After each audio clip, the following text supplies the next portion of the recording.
Welcome to the Pelican Brief with your host, David Tatman.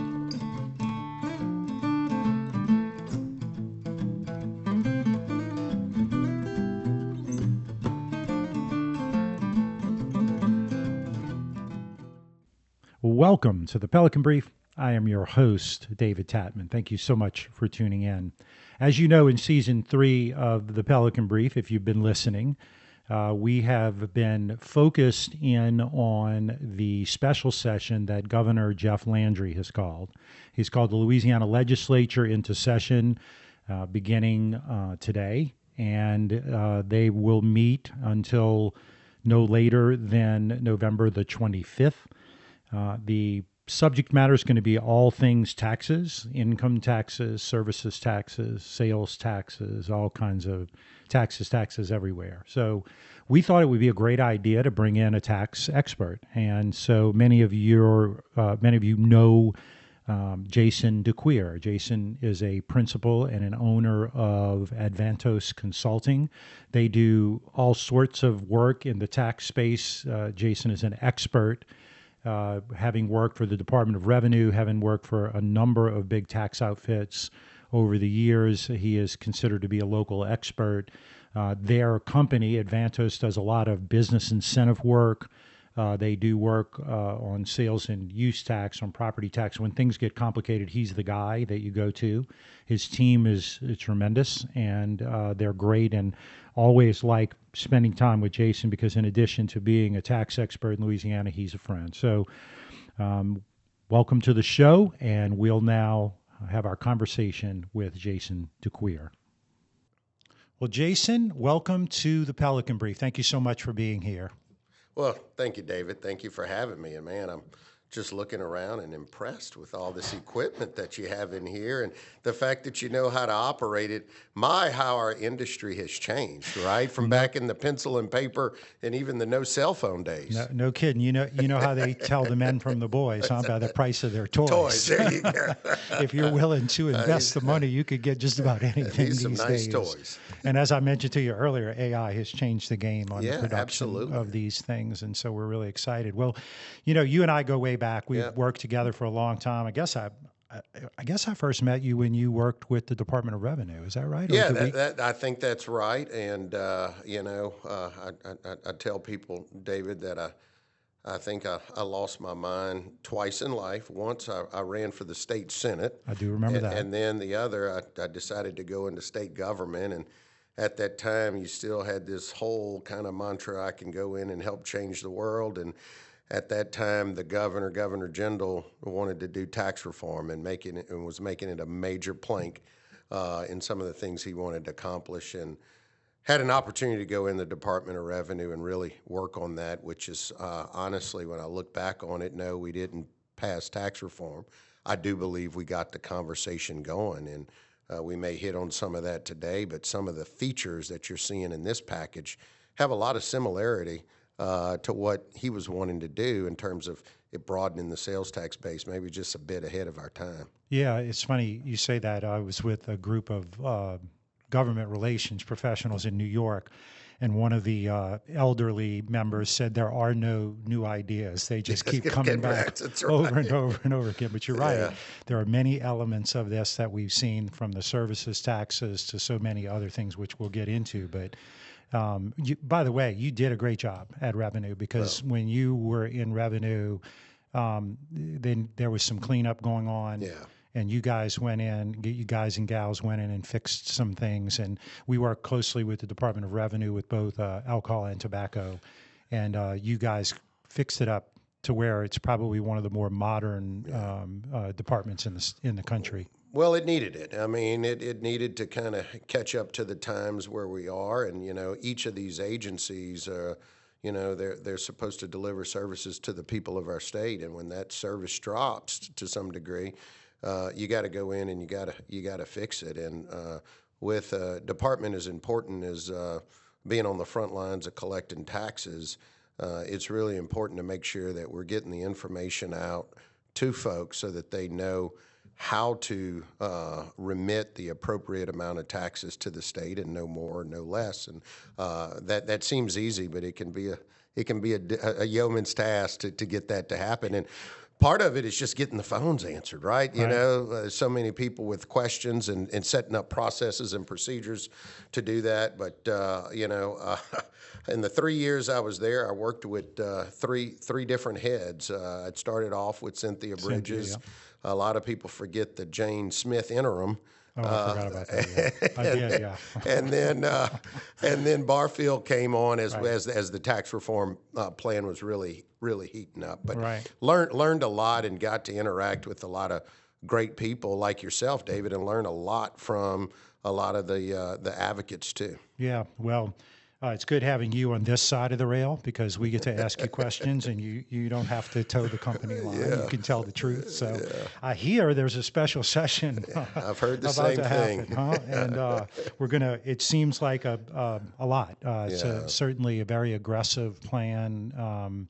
By the governor and in particular his lead man on that, Secretary Richard Nelson. And again, as we talked a little bit before, these are things that we saw from him as a legislator, but this is a much more comprehensive approach, and it's a lot. Yeah, and look, I've studied tax reform and been a part of tax reform plans, not just in Louisiana, but all over the country.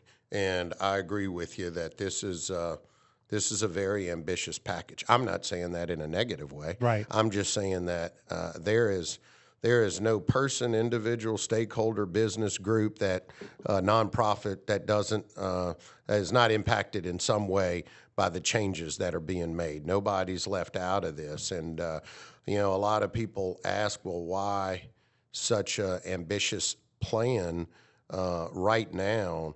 And I think the answer to that is a couple of things. One, we've been, like you said, before we got on the show, we've been talking about this for a long time.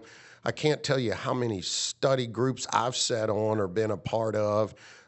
We nicked around the edges in 2021, and those were some pretty good reforms, but that just moved us from about 46 to 44 worst ranked tax climate in the state to number 40. So we're still in the bottom 10. And I think legislators want to see much greater movement faster than they've seen it. And the Tax Foundation often scores what the business tax climate is for each state. As I mentioned, we're constantly in the bottom 10, and the plan that they are looking to put forth on the table would move us from number 40 to 8 if it passed as is. And that is just, you know, monumental a leap to go there. Now, and you and I both know it's often difficult to pass a plan as is. We expect a lot of good discussion, and I think there'll be some changes along the way. But if they get the major tentacles of this, you're talking about a major overhaul that I think will be setting us up for a conversation in future years, the way that I see this plan is designed, to ultimately talk about how we get rid of the personal income tax is one piece. And the second piece is how do we give local governments more control to start to fund those items that they need at the local level, and less of it coming back from the state through appropriations and other things. That's the piece that I don't think jumps out to people when they look at the package. But when you start taking the property tax provisions out of Article 7, which have been embedded there, and you move them to statute, you're that much closer to being able to make property tax changes in the future, which is obviously one of the lifelines of parish and local government. They depend on that. And if the state doesn't have to fund as many local initiatives, then you can use those dollars to begin to phase out the personal income tax over time. So I think that is a big discussion that will be had. A lot of those things aren't occurring in the package as is, but it is setting it up for those discussions in the future, and I think that's how we eliminate the personal income tax. And then the third piece is, believe it or not, David, we're in these budget deficit discussions again, and I think that is a big driving force behind the why now. We're sitting on about a $60 million deficit. It's projected to be $340 million for next fiscal year. And then if the 0.45 doesn't get renewed, That's another $455 million that's not coming into the coffers. And so I think the administration wants to get ahead of that. They want to address it now and start to try to create some certainty both with our tax structure and our budget structure so that he doesn't have to deal with this special session after special session and year after year. And there's another element, as I appreciate it, and you're the tax expert. As you know, I'm a John Curtis graduate, so I don't, But y'all beat up on Catholic High a number of times, so don't remind me. That doesn't happen anymore. There's also another trigger that may be met soon that deals with a reduction through the budget stabilization fund that would reduce all income tax by 6%. And what is that, $300 million? How much? That's correct. So in 2021, the way the reforms were set up, remember the voters had to vote in a constitutional amendment that would repeal our federal income tax deduction. So the taxpayers of this state would no longer get their federal income tax deduction or be able to deduct their federal taxes from either their personal income tax or their corporate income tax. In exchange, it would lower the rate. So that's how our personal income tax went from 6%, which is one of the highest rate, down to 4.25, where it is today. Okay. The thought and the triggers were set up differently on corporate versus personal income tax. And for personal income tax, if you met certain conditions, the rainy day fund was completely full and sufficient. They went back to 2018, they established a baseline, and if personal income tax started coming in greater than the baseline, and it's a complicated formula, right, then that money just wouldn't go into the general fund. The agreement would be that money would continue to go down to reducing personal income tax. On the corporate income tax side, a little different. The same type of trigger, but the trigger, if met, wouldn't go to reduce corporate income tax. We have another tax on corporations called the corporate franchise tax, and that tax is seen and viewed as more business unfriendly, more penal, because it taxes the assets of your company, regardless of whether or not you have a profit or generate revenue. And that really stuck out like a sore thumb during COVID because many small businesses had to shut their doors due to no fault of their own, right, couldn't produce any revenue or profit, but yet were left paying this franchise tax that had nothing to do with profits and was on their assets. And so we phased it out for the smaller businesses, so up to $300,000 of assets, you don't pay the franchise tax on, but the trigger is tied to the franchise tax. Now, a lot of people believe where we are today, we could have hit that trigger. There's still conversations going on. And even if we didn't have the bill and the package that's going to repeal the corporate franchise tax, some people believe that trigger could go towards repealing it in any event the way that it's set up. Right. Yeah, and then so a couple of other elements I wanted to ask you about. Obviously, the services tax has created quite a stir. The massage therapist. I hadn't heard anything on that, right? Well, I know lobbyists are in there, but when it's so funny when they say they're going to tax lobbyists, they're actually not going to tax lobbyists. They're going to tax people who buy lobbying services. That's right. But I do have a really interesting question about that because you take a guy like, well, I'm not going to name a name because I don't want to.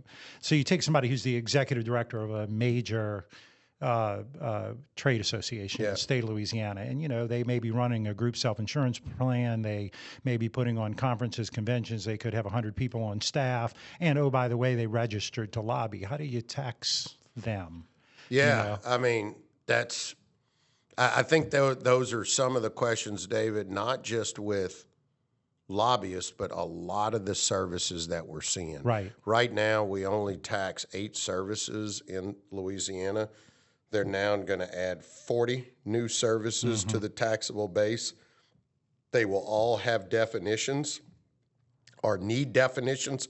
And the biggest thing is you need clarity, right? I mean, because we're one of 2 states that don't have a centralized sales tax collection system, that means whatever definition is in law, the state can interpret it however they want to interpret it, and each parish under constitutional authority can interpret it however they want to interpret it. So, for example, going back to lobbyist, I know that's one of the functions you perform, but you probably perform many other consulting functions. Absolutely. And so how are they going to determine, and who's going to be the czar to determine whether or not what David Tatman is doing is lobbying versus what David Tatman is doing as consulting?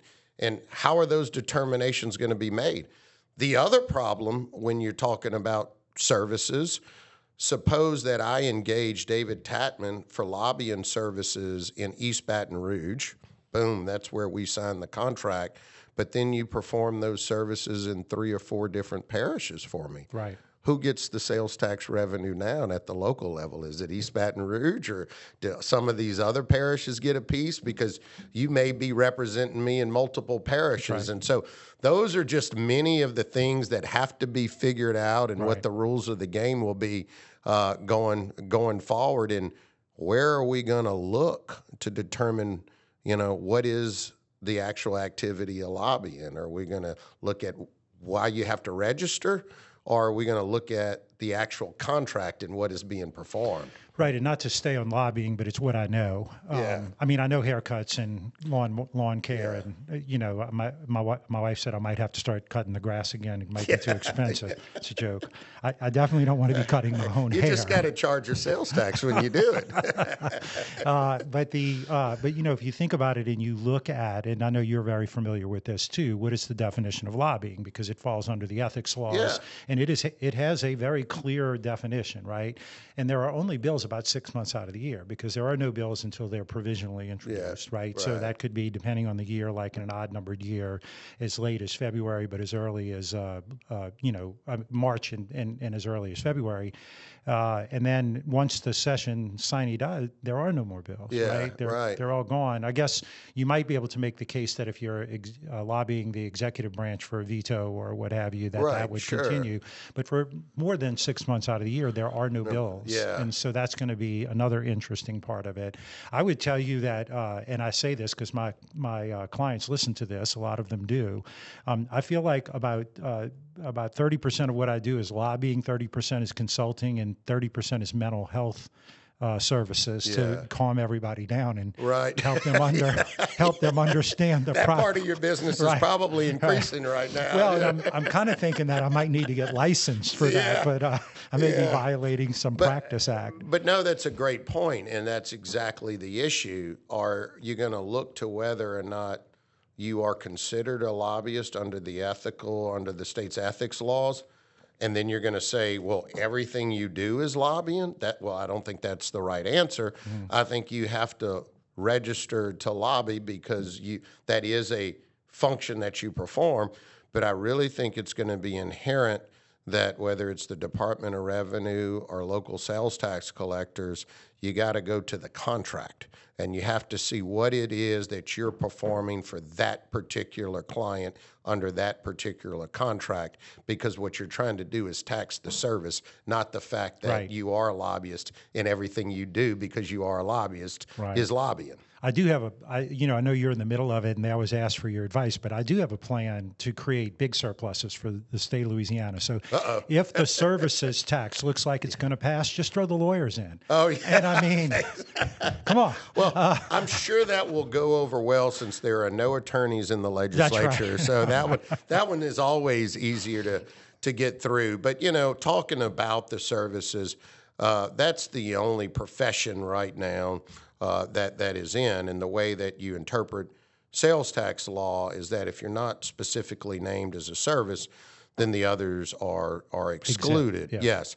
And the important thing to understand about the services piece of the bill is not only are you adding 40 new services, we know the state rate is 4.45%, but the local rate will also be applicable. Okay, so you have to look at it from both rates, even though they're handled, collected separately, and they go their separate ways.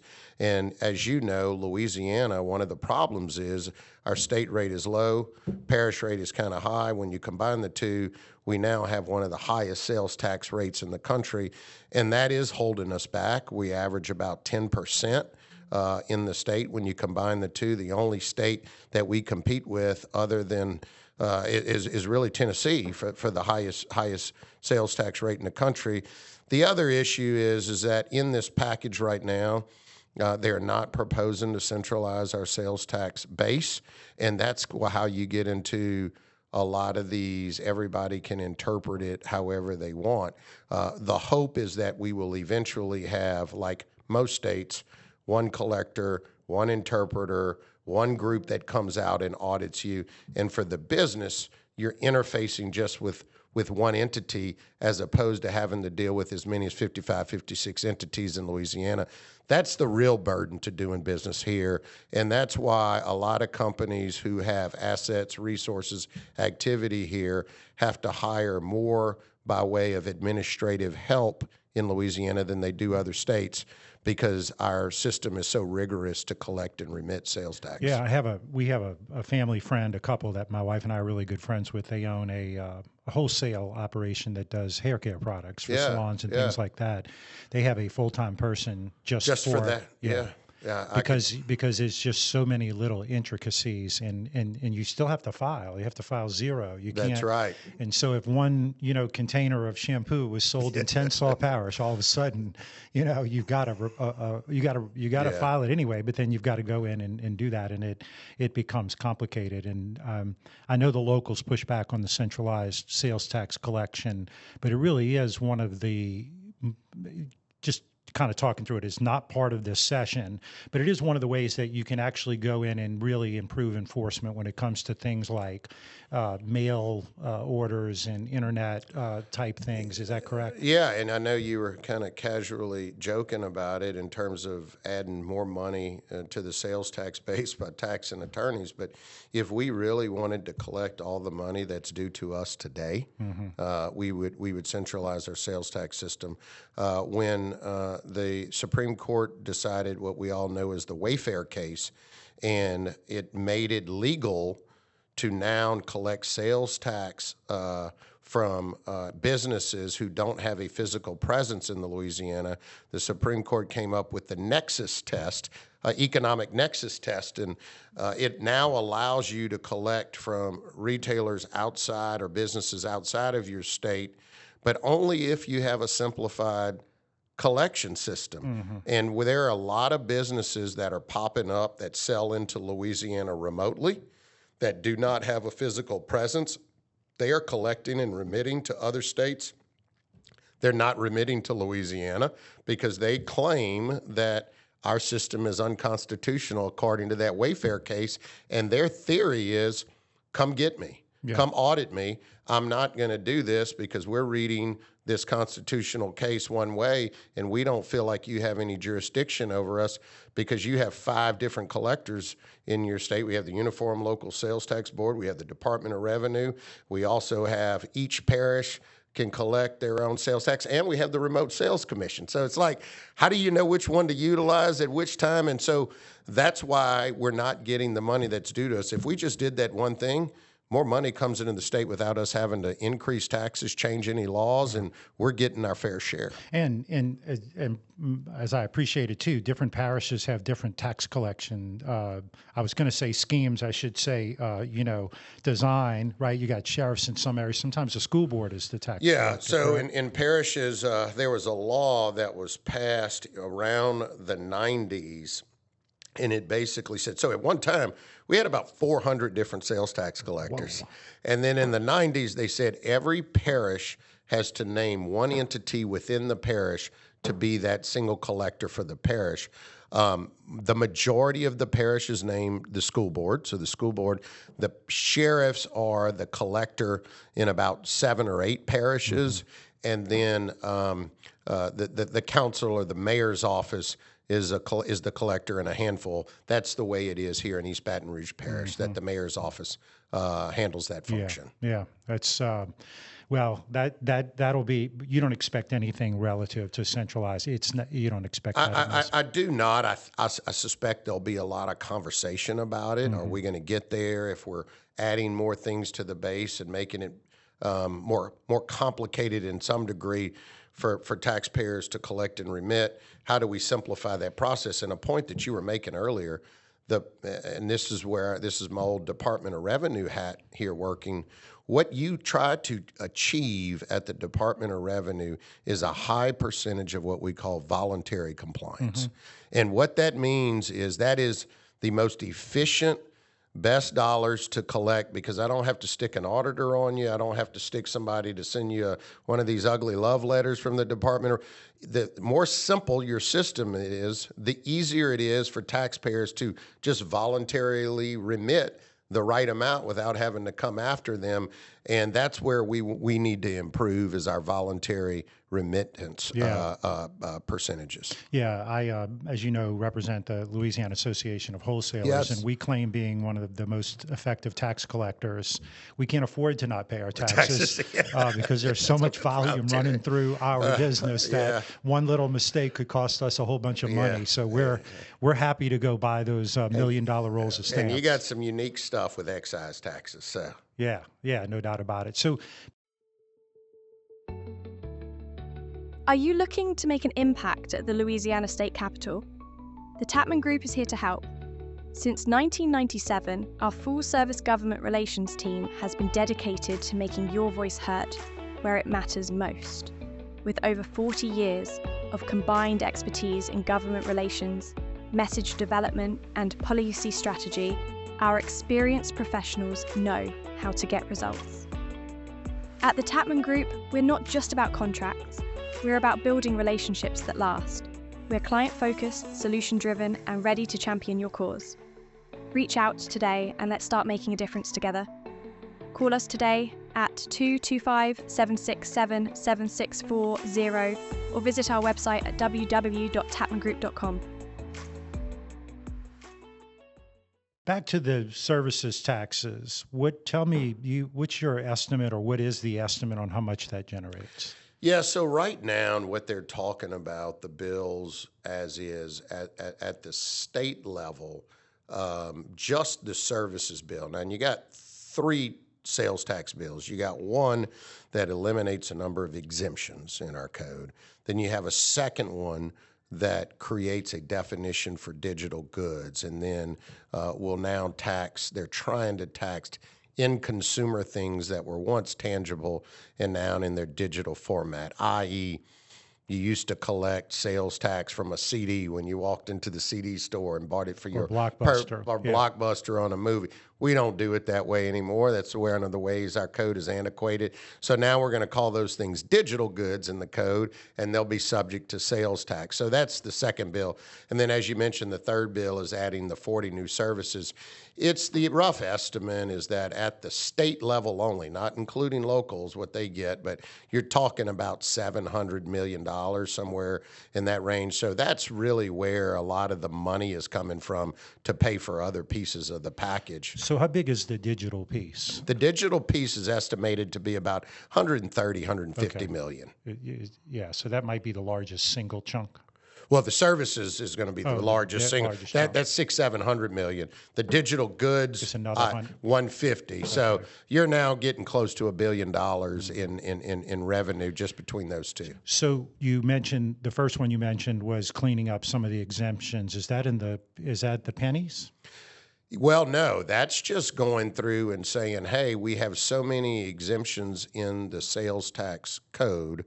Some of them are not being utilized. Some of them aren't generating an ROI. Some of them, I mean, you've heard jokes about the Mardi Gras beads and the coin bullion and all of that other stuff that everybody's kind of come in and created. So they're going in and reducing a number of those or eliminating a number of those, and then they're recategorizing exclusions to exemptions. So if you were once under in the tax code as an exclusion from tax, you're now likely being moved to an exemption. And the reason that the department is doing that is all about when these things are in the gray area and you're in a dispute and you end up at the Board of Tax Appeals. If it is an exemption, then the taxpayer has the burden of proof to show you're exempt. But if it is an exclusion, the Department of Revenue has the burden of proof. And they were losing a number of these cases down at the board when where they were kind of in the gray area, that the judge would look to say, well, this is a tough issue.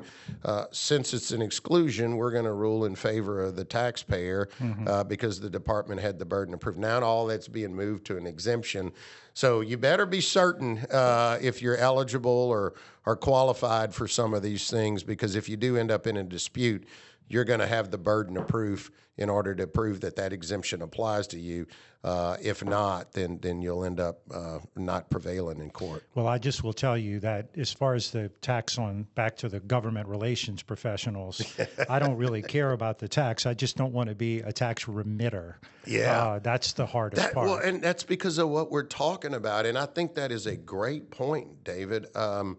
You're now bringing in many taxpayers who've never had to register, create a sales tax account, or have ever had to deal with the sales tax collection process. In fact, as you know, I've talked to many lobbyists over the years, and they're like, hey, tell me why centralized collection is so important. Tell me what some of the real issues are. Well, now they're about to find out, because they're all going to have to go set up sales tax accounts, not just at the state, but at the local level. They're going to have to jump onto the parish e-file system. They're going to have to set up separate bank accounts to ensure that there's no commingling of the sales tax you collect with your personal accounts. And then you're going to have the pleasure of going through and having to make the right determination of which parish I should file in and who's owed some of this sales tax over my lobbying contract. And I think a lot of are going to come back to me and say, we understand the issue now.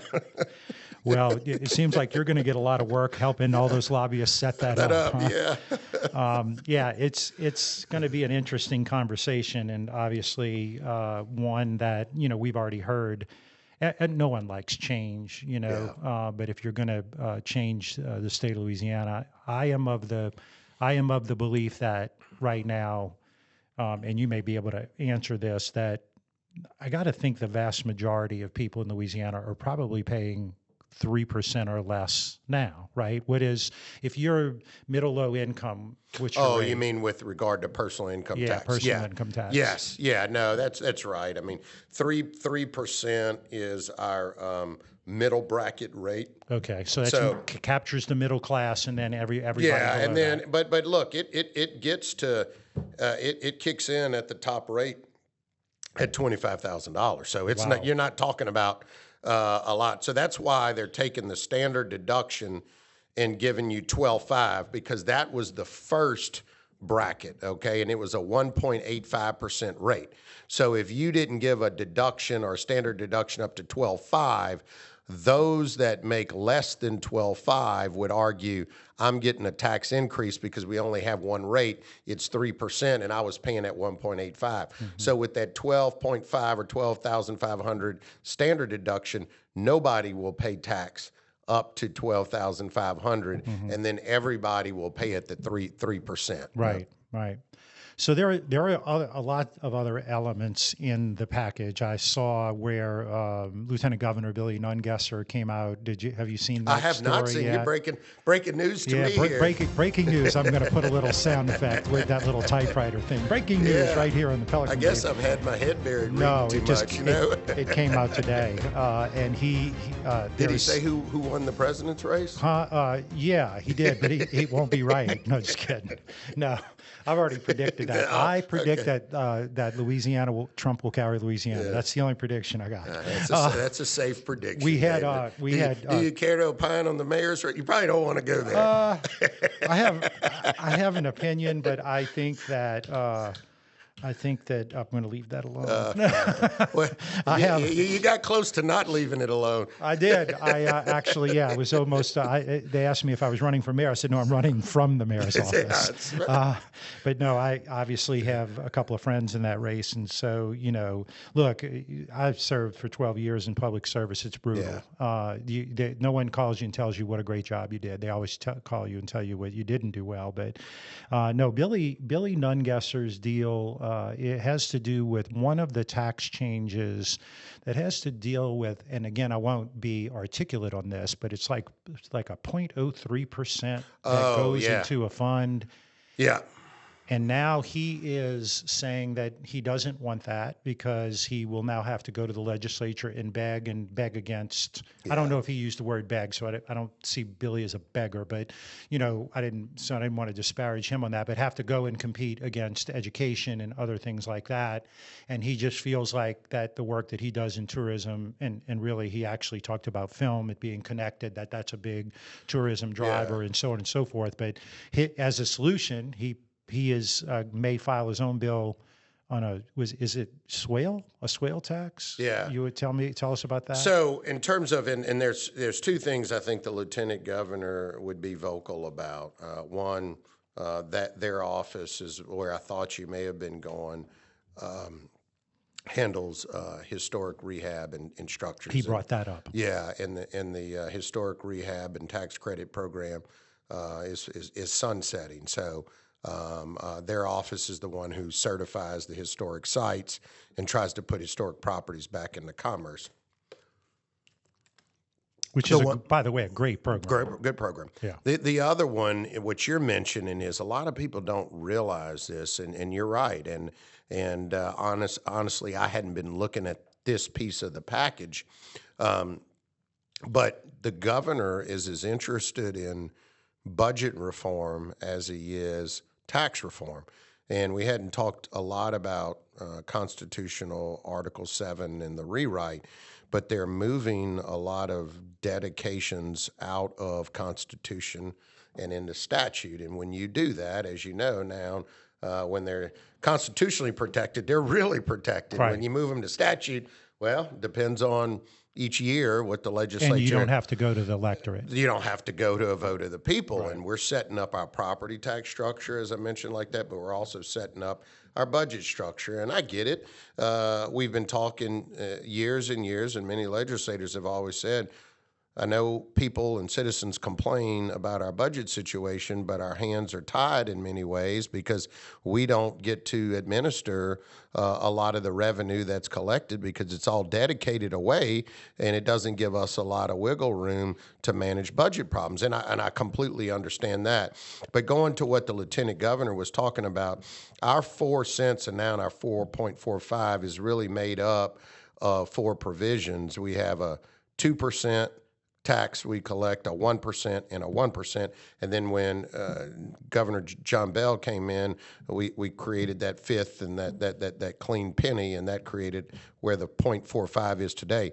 On one of those 1% levies, the lieutenant governor is dedicated a certain percentage of that 1% to do marketing and tourism. It's like $30 million. Yeah, to promote the state. Mm-hmm. So he gets a percentage of that 1%.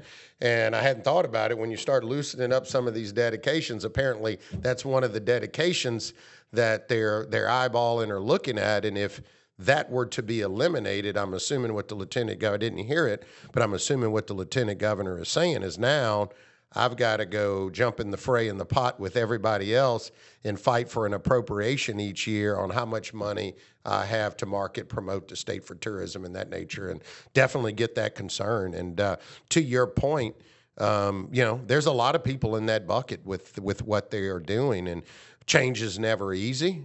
We talk about all these things and we say we need to get them done and we need to update our system and we need to make it more competitive. But then when we start doing it, people get nervous. Sure. And I get that both. And it's not just on the business side. I mean, this plan impacts parishes differently. Mm-hmm. Some parishes rely heavily on inventory. Some parishes do not. Mm-hmm. Some parishes are more manufacturing intense. Some are not. And so, there is a lot of we have to have some baked-in trust in this plan, and I think that's what a lot of the discussion is going to be about. But the common tendency is, I'd rather keep the revenue I have today than get rid of some revenue and hope that some is going to come back in the future. Right. And that's tough, and I get that. But if we're ever going to get where we need to go, we're going to have to really change the system. Yeah, there's no doubt about it. Well, the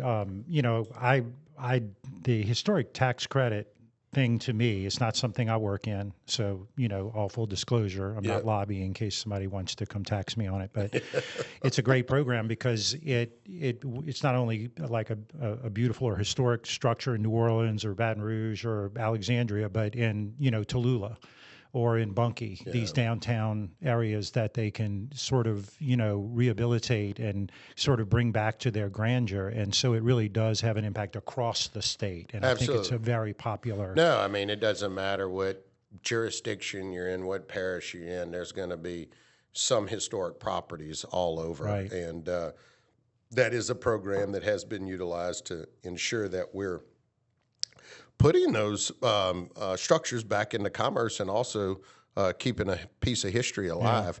The lobby building, which I'm very familiar with, was done with a historic tax credit. There you go. Do you think they're going to ask for their money back? No, I'm just kidding. I feel the same way, and I know Billy does too, about the film program. Yeah. We've worked really hard on that. We've scaled it back. There's For all, been many changes. Yeah, that's been full made to disclosure, that. it's probably one of the best run programs in the country. The people at LED have been great. You've had hundreds of millions of dollars in infrastructure. Right.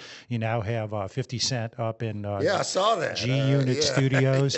And the cool thing about what they're doing up there for Northwest Louisiana is that a lot of these studios, they have to go out and recruit the productions, whoever to come in and do their production there. He has content. So 50 Cent has content. So I believe 5 years. I could be off on that. And I don't want to speak for him. He has his own lobbyist that he can pay taxes on. But it is something that it's created an ecosystem that I don't think is really ever captured in those studies. Well, first off, it's one of the only programs of its kind that actually has to do an economic impact study every 2 years. But there's an ecosystem out there. So you probably know I've done a little acting poorly and directed a couple of films, done a couple of documentaries, and I've never received the credit. But but for that program, I wouldn't have the resources to be able to do that. The talent is unbelievable, and when you see my beautiful editing of this episode, you will know where that came from. David, I'm impressed by this. The only thing that I would correct you on is what the young people correct me on. Is that it's not 50 cents, it's 50 cents. 50 cents. 50 cents. All Okay. Right, yeah, I don't even know. I guess. You can tell I got kids that are still in high school and in elementary school, so they're always quick to correct me on my pronunciations. I just tell them, don't spell it like that on your test in school.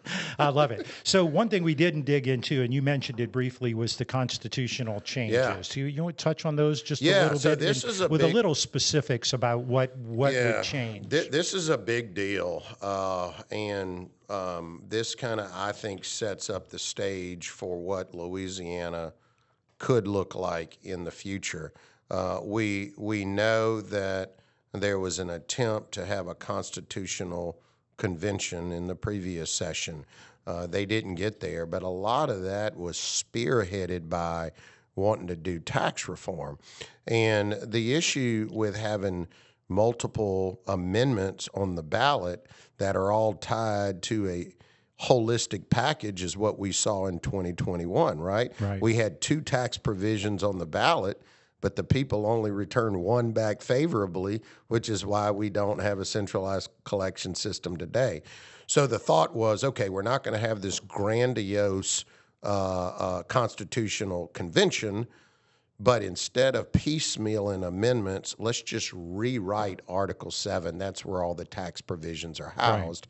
And instead of requiring 4 or 5 votes, the people just decide, hey, do I want this or not, which will be a major component of tax reform. And all I have is 1 vote up or down. And that makes it a little bit easier from a process standpoint.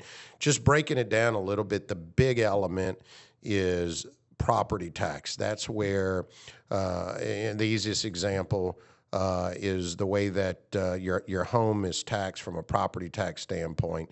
You take the fair market value of your home, call it $100,000, and only 10% of that home is taxed, and then you apply it times the millage rate.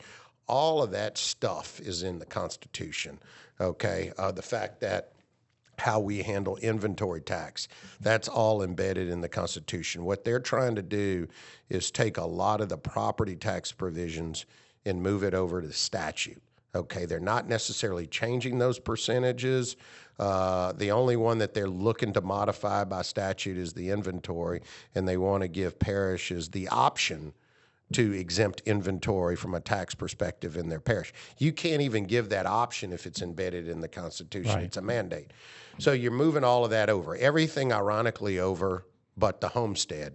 I also, ironically, I saw, as I was on the way over here, Desautel's filed a bill dealing with the homestead. I haven't even opened it up, but I need to take a look at it. But anyway, they're moving all that over to statute.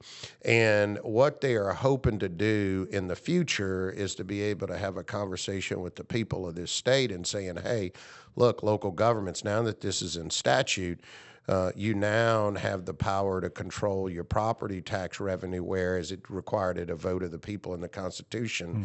And if they're willing to say, yes, we'd like more control of that, and then we won't come ask y'all for funding of certain things. We know a lot of teacher and sheriff things are funded out of the state budget, even those are more local type affairs.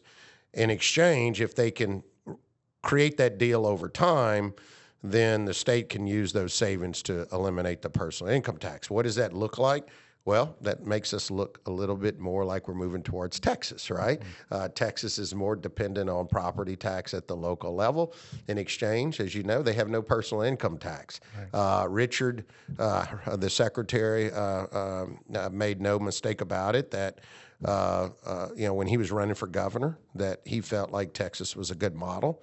He compared a lot of our out-migration to some of these issues we're having and why people are going to Texas, and he feels strongly that our system should look more like that.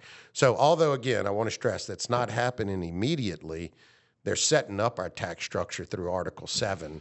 So is there a provision in there, or is it just the current law should know this, but if it were to pass, that constitutional amendment was put in statute, it would still need a 2/3 vote of the legislature? Great question. So I think there could have been an area of ambiguity, and one of the things, as you know, in the state, it takes a 2/3 vote to raise taxes, right? But that is the Constitution referring to state taxes or all taxes? Because property taxes are local revenue, right? So what did the Constitution mean? Well, to not have to have that question answered, they're going ahead in Article 7 and saying it is going to require a 2/3 vote to when they move it over to statute to change it, just to resolve fighting over that question. So that is one that people are often asking me, and it would require a 2/3 vote to make most of those property tax changes. Another big one that's talked about in this state, ever since kind of John Bell came in and did the executive order, is ITEP. ITEP is a constitutional program. It would be going to statute as well. Wow.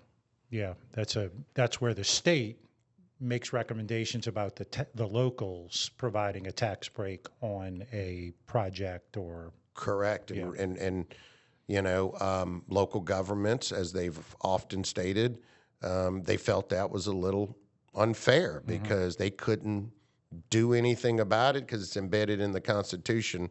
My point is now that it goes over to statute, they don't control it in their parish, but they're a step closer. Now all they got to do is have that conversation with the legislature, and the legislature would now be allowed to make changes to that program. Well, it really is interesting, because I go back and how old are you? Oh God, I'm trying to forget, okay. David. I'm 6. I will tell you this. In my mind, I just had a birthday, and I'm about I'm 1 year away from what I call the big one. So Okay, good. Well, I thought you were going to say you just 2 days ago you did a walk-off field goal for Catholic High to win state or something. No, but I was watching the Saints game on my birthday, and of course we lost. Oh, I think my God, I think we're on like an 8-game losing streak and no coach. Well, so.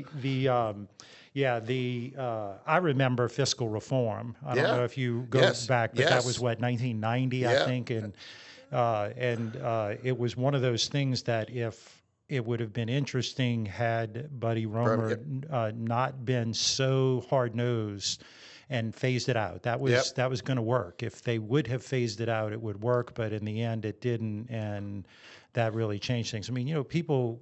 I think about all the local governments who, I guess in the Huey Long days, had to come hat in hand and come beg for money. And if you didn't do what you were supposed to, or you weren't supportive of the governor, you didn't get a road in your area. You didn't get a road, a bridge. Yeah, so that is the big conversation. And I think you hit it more nail on the head, because that is the practical impact, or the political impact. And what they're trying to do is move away from that structure. Right.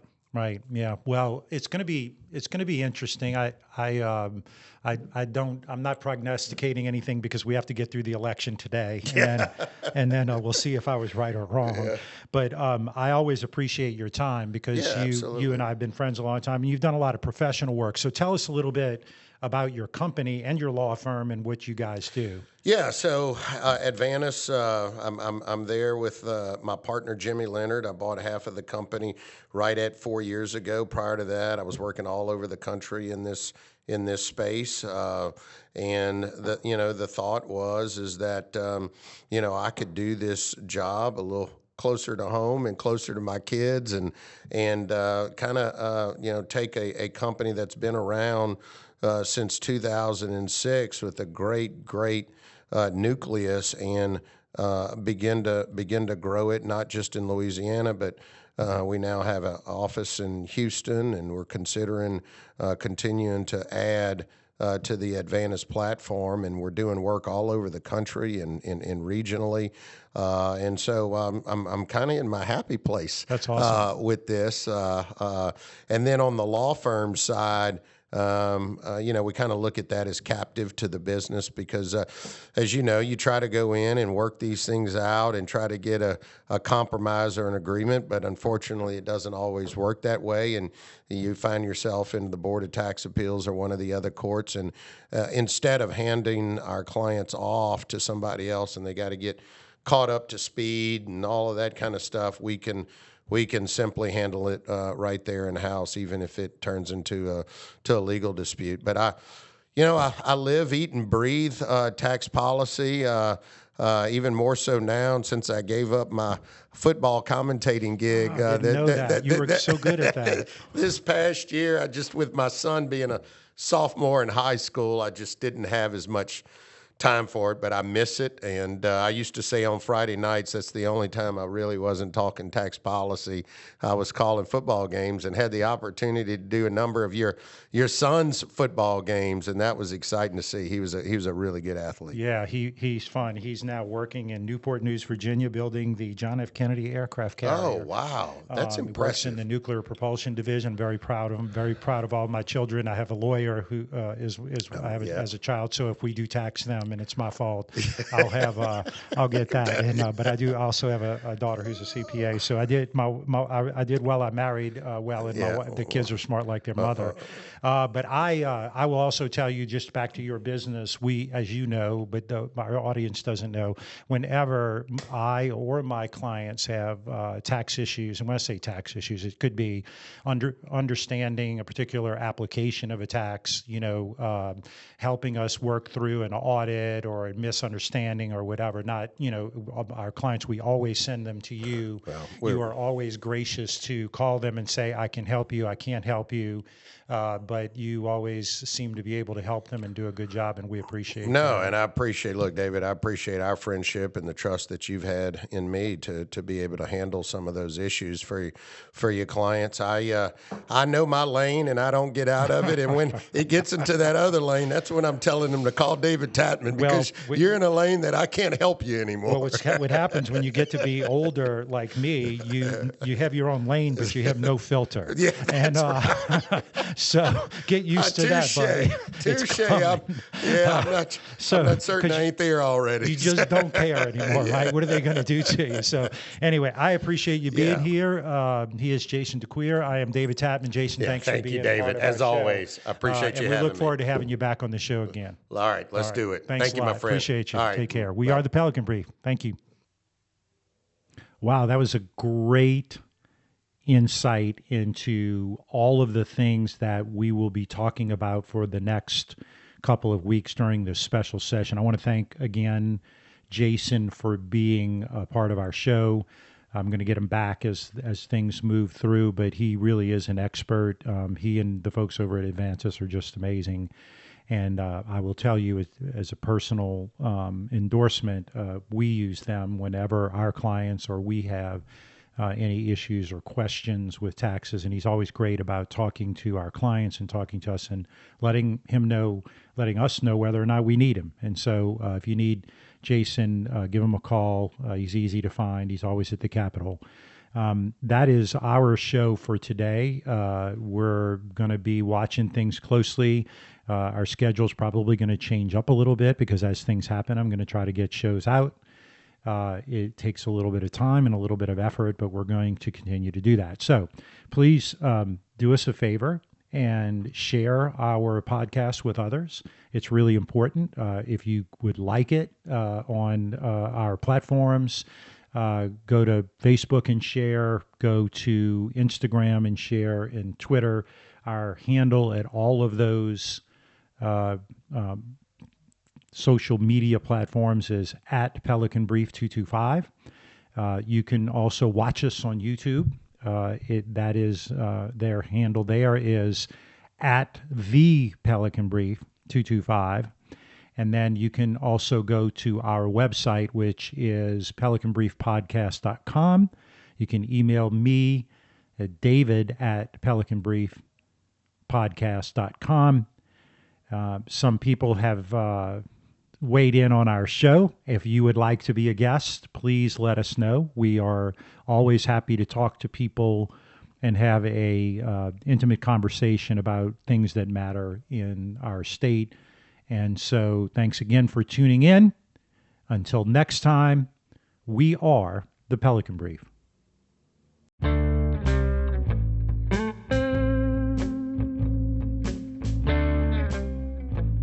The Pelican Brief is an off-script production.